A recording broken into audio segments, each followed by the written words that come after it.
así como James Bond, ha logrado escapar del peligro en las escenas más icónicas del cine de acción. Aston Martin también ha hecho lo propio en la industria automotriz, sobreviviendo a innumerables crisis financieras y cambios en su directiva, que lo pusieron al borde de la extinción. De hecho, la relación entre el personaje ficticio y la compañía británica ha estado íntimamente entrelazada. El legendario DB5, producido en 1963, no solo fue el automóvil elegido para Goldfinger, sino que se cristalizó en el símbolo de sus años dorados y en el modelo más famoso de la marca.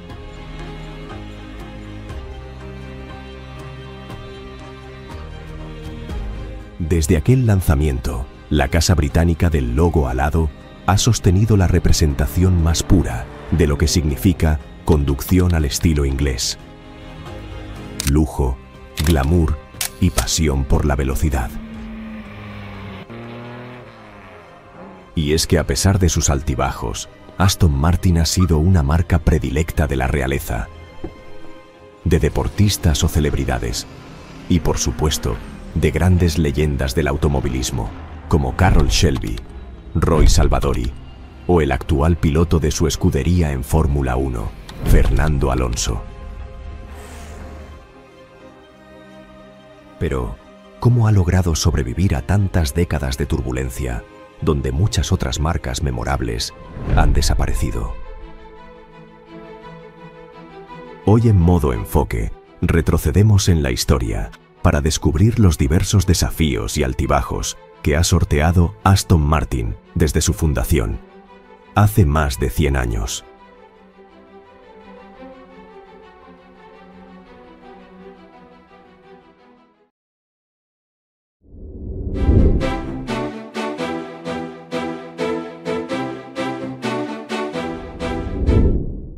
A principios del siglo XX, las principales potencias mundiales experimentaban un crecimiento acelerado de la incipiente industria automotriz. Nombres como Benz, Daimler, Ford, Peugeot o Renault cobraban cada vez más fuerza y prestigio en Alemania, Estados Unidos y Francia. Sin embargo, en el Reino Unido la situación era un tanto diferente. Aunque ya existían fabricantes locales de alta gama como Rolls-Royce o Bentley, la mayoría de los automóviles procedían del extranjero, dejando desatendida a una creciente clientela de burgueses y aristócratas, deseosos de conducir las veloces máquinas de 4 ruedas. En tal contexto de auge automovilístico, dos jóvenes británicos con una visión en común decidieron probar suerte en la creación de su propia marca: Lionel Martin y Robert Bamford. Lionel Martin, nacido en 1878 en Cornualles, Inglaterra, era un ávido ciclista proveniente de una familia acomodada. Desde pequeño y durante su adolescencia, desarrolló un gusto particular por la velocidad y la mecánica, llegando a modificar hábilmente sus bicicletas para mejorar su rendimiento. Por otro lado, Robert Bamford, nacido en 1883 en Nottinghamshire, provenía de una familia de ingenieros. A diferencia de Martin, Bamford contaba con una formación más técnica en la fabricación y mantenimiento de maquinaria. La evidente pasión que ambos compartían propició que sus caminos se cruzaran en un mismo interés: el automóvil. Se conocieron a principios de 1912, cuando ambos trabajaban con modelos de la extinta marca Singer, una de las primeras compañías británicas en fabricar automóviles pequeños y accesibles. Juntos observaron que aquellos coches tenían potencial para el rendimiento deportivo, pero estaban lejos de alcanzar su verdadero límite. Es así que en 1913 decidieron asociarse para fundar Bamford y Martin Limited, con el primer objetivo de modificar y mejorar los autos Singer para hacerlos más veloces y eficientes. Al poco tiempo, el ingenio demostrado llamó la atención del movimiento de entusiastas que se gestaba en Reino Unido. No obstante, la verdadera ambición de Lionel Martin no se limitaba a mejorar automóviles existentes, sino a crear uno completamente nuevo, pensado específicamente en las competiciones. De hecho, Martin llevaba años compitiendo en distintas carreras antes de conocer a Bamford, siendo la de Aston Hill Climb una de las pruebas que más lo marcó. En 1914, ambos utilizaron un chasis Singer modificado y lo equiparon con un motor Coventry Simplex de 1.4 litros, dando vida a su primer prototipo. Para probarlo, lo llevaron precisamente a la famosa carrera de Aston Hill Climb, cerca de Aston Clinton, donde obtuvo resultados destacados. Inspirados por la famosa competición y juntando el apellido de Lionel por haber pilotado el prototipo, nació el icónico nombre Aston Martin. El futuro de la naciente compañía parecía propicio, pero el estallido de la Primera Guerra Mundial aquel año cambiaría los planes abruptamente.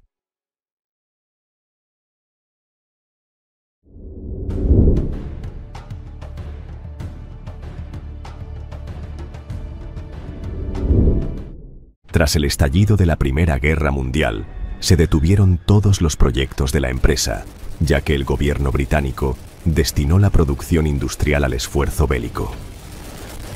Durante la guerra, Bamford se enlistó en el ejército, mientras que Lionel mantuvo el taller, aunque sin poder fabricar autos. Cuando el conflicto terminó en 1918, Robert Bamford decidió retirarse del negocio automotriz y abandonó la compañía en 1920.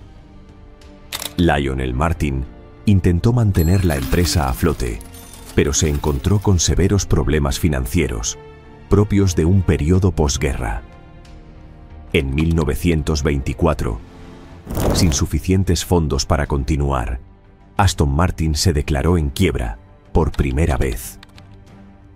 Fue entonces cuando apareció un inversionista clave, Louis Zborowski, un aristócrata británico apasionado por los autos de carrera, quien inyectó dinero en la empresa. Sin embargo, el respiro financiero no duró mucho.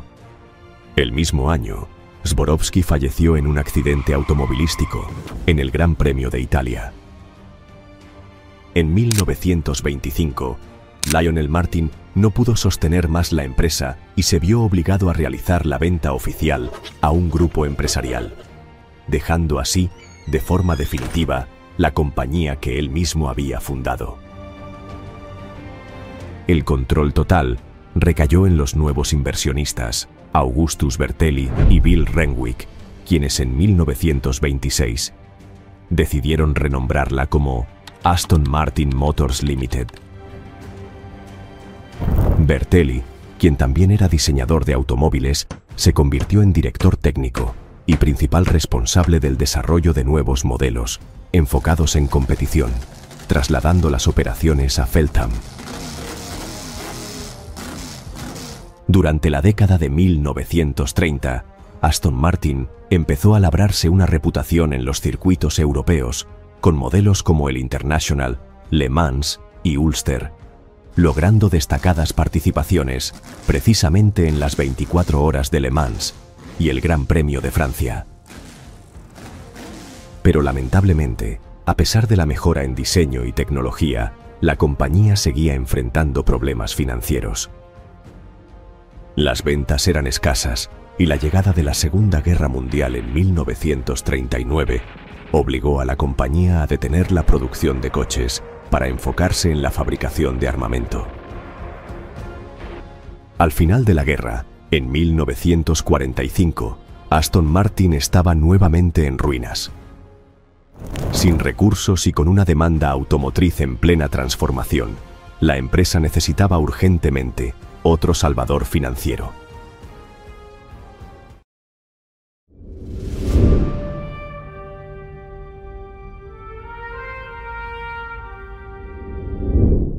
Finalizada la Segunda Guerra Mundial, Aston Martin pasó 2 años más de penurias, antes de toparse con un personaje dispuesto a darle un giro definitivo: David Brown.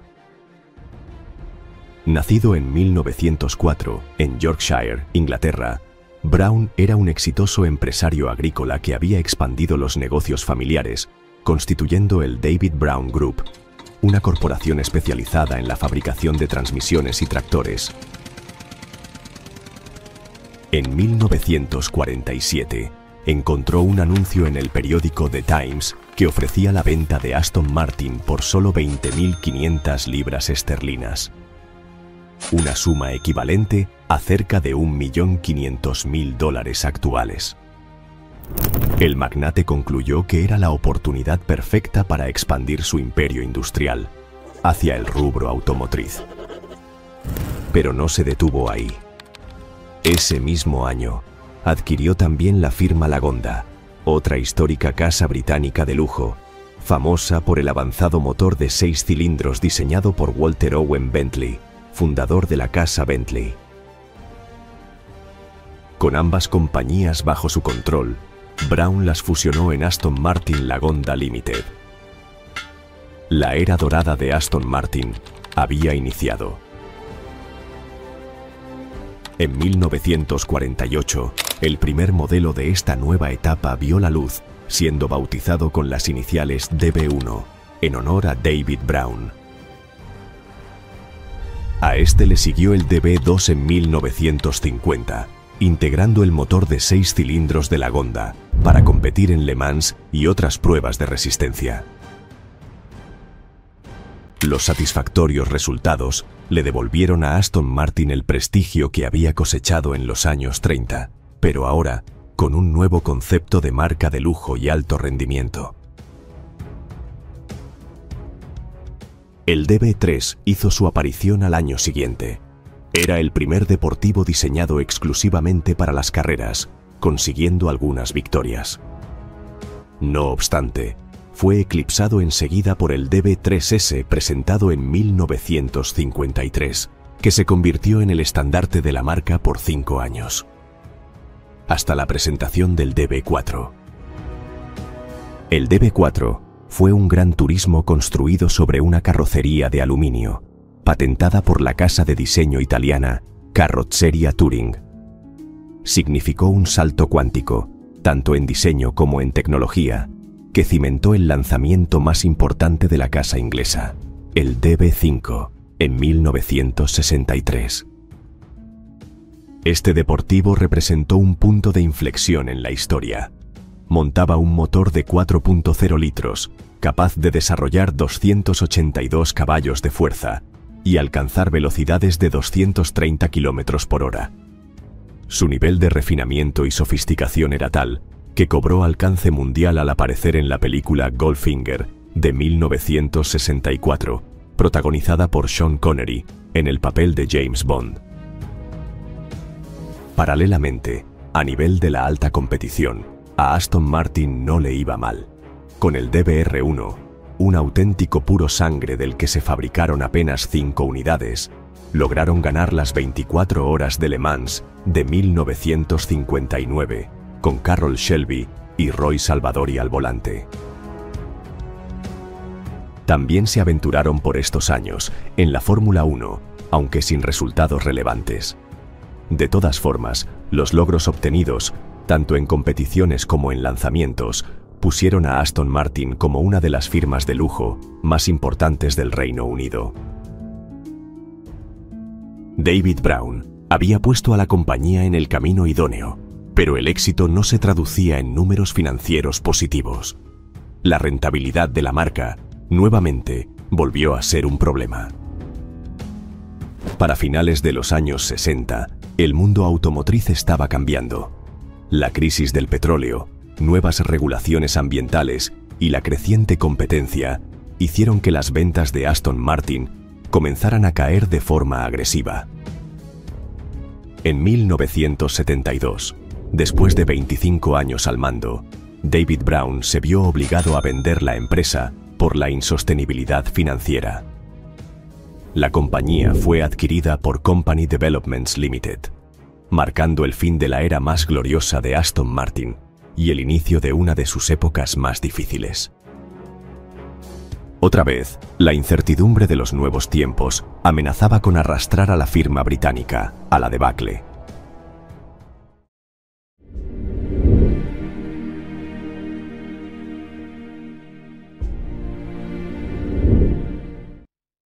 Company Developments era un grupo de inversión con sede en Birmingham que tenía planes ambiciosos para la compañía. Sin embargo, el capital necesario para transformar la empresa nunca llegó, y apenas 2 años después, en 1974, Aston Martin volvió a estar al borde de la quiebra. El personal se redujo de 460 empleados a menos de 100, y la producción de autos prácticamente se detuvo. Parecía que la empresa estaba destinada a desaparecer.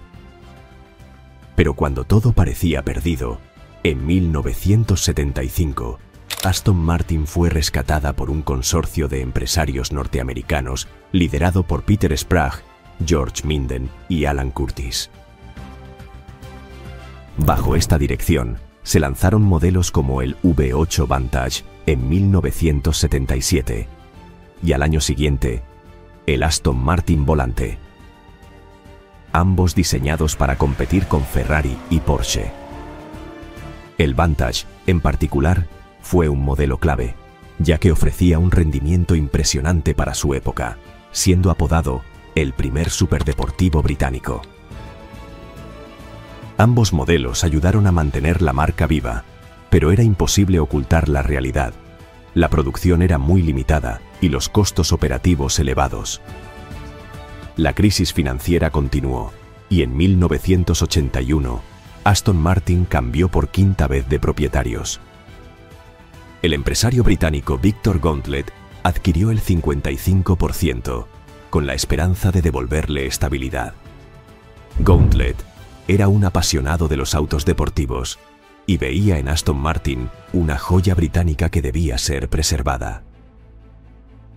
Durante su administración, la compañía retomó su relación con James Bond, proporcionando el V8 Vantage para la película The Living Daylights de 1987, protagonizada por Timothy Dalton. Pero a pesar de los esfuerzos de Gauntlet, la inversión era insuficiente y la baja producción seguía siendo un problema grave. En 1987, el empresario buscó un socio estratégico para garantizar el futuro de Aston Martin y encontró a un gigante de la industria, Ford Motor Company. Los norteamericanos adquirieron el 75%, aportando por primera vez en décadas capital financiero y estabilidad estructural. Este nuevo rescate trajo consigo el modelo que marcó el verdadero renacer de la marca, el Aston Martin DB7. Presentado en 1994, fue el primer modelo verdaderamente exitoso de Aston Martin en décadas. Diseñado por Ian Callum, combinaba elegancia con un motor potente, derivado de Jaguar. Se convirtió en el Aston Martin más vendido de la historia hasta ese momento, con más de 7.000 unidades producidas. Gracias al éxito del DB7, Ford adquirió el 100% de acciones en el 2000 y decidió invertir en una nueva planta en Gaydon, Warwickshire, pasando a ser la sede principal de la compañía. De esta forma, la casa británica recibía el nuevo milenio, con modelos clave como el Vanquish en 2001, utilizado por James Bond en Die Another Day del 2002, y el superdeportivo DB9, lanzado en 2004, como sucesor del DB7. Para 2005, habían duplicado su producción, alcanzando cifras de 5.000 unidades anuales por primera vez en su historia. Pero nuevamente, pese a que la marca estaba más fuerte que nunca, la crisis financiera global de 2007 obligó a Ford a reconsiderar su portafolio de marcas de lujo.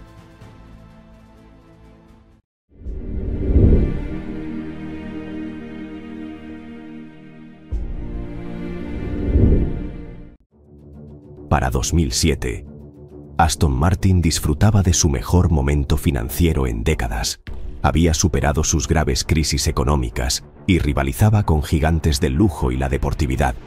Pero aún así, Ford decidió venderla para centrarse en sus marcas más rentables y minimizar riesgos.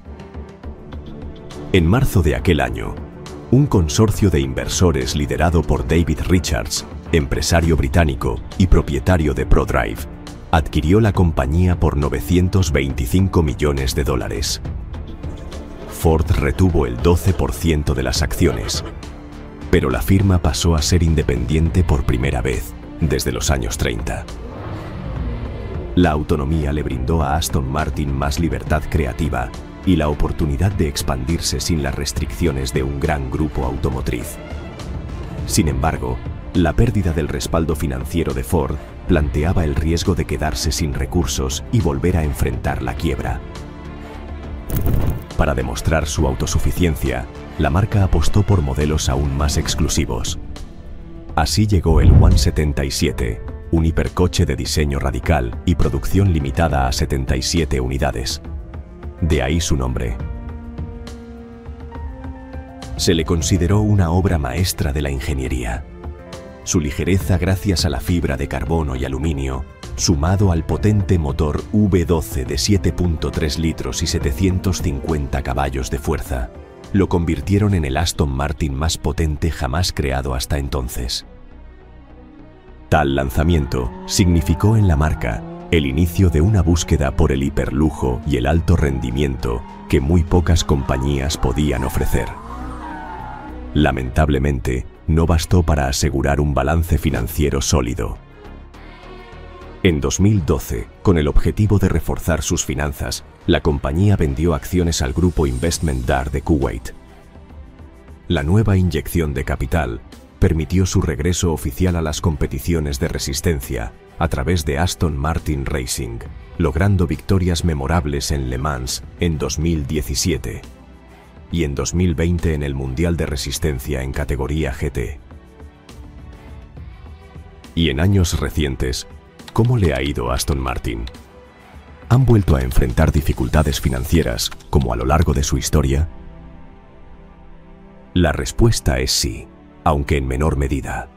En 2019, las ventas disminuyeron, generando zozobra, en gran parte por la nueva era de la electrificación y la situación mundial del COVID-19. El último rescatista llegó desde Canadá. Lawrence Stroll adquirió el 25% de acciones, resultando así en el mayor accionista del presente y cabeza de directorio. Con él, se ha puesto el foco en la tecnología eléctrica e híbrida, como el modelo Valhalla, el primer hiperdeportivo híbrido. Sin embargo, la decisión más importante fue el regreso a la Fórmula 1 con la escudería Aston Martin Cognizant F1 Team. A pesar del fantasma de las discretas participaciones de la década de 1960, la llegada de Sebastian Vettel junto al controvertido Lance Stroll, hijo de Lawrence, y a partir de 2023, la leyenda Fernando Alonso. Se consolida la firme intención de reescribir la historia a favor de Aston Martin. Intención que se ha reforzado por la millonaria inversión en su nueva fábrica, en Silverstone. ¿Y tú qué opinas de la historia de Aston Martin?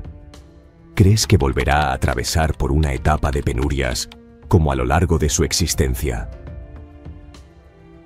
Así concluimos la fascinante historia de Aston Martin, una firma de auténtico lujo y deportividad que se ha negado a desaparecer, sosteniendo más de 100 años de historia. Quizás, mientras el legado de James Bond siga vigente, continuarán dándonos joyas de la automoción. Si conociste de cerca a la marca Aston Martin o eres aficionado al mundo motor, no olvides dejarnos tus comentarios. Si te ha interesado la historia de Aston Martin, te invitamos a suscribirte a nuestro canal y activar la campanita de notificaciones para explorar la vida y logros de otros grandes personajes y marcas de la historia desde una perspectiva empresarial.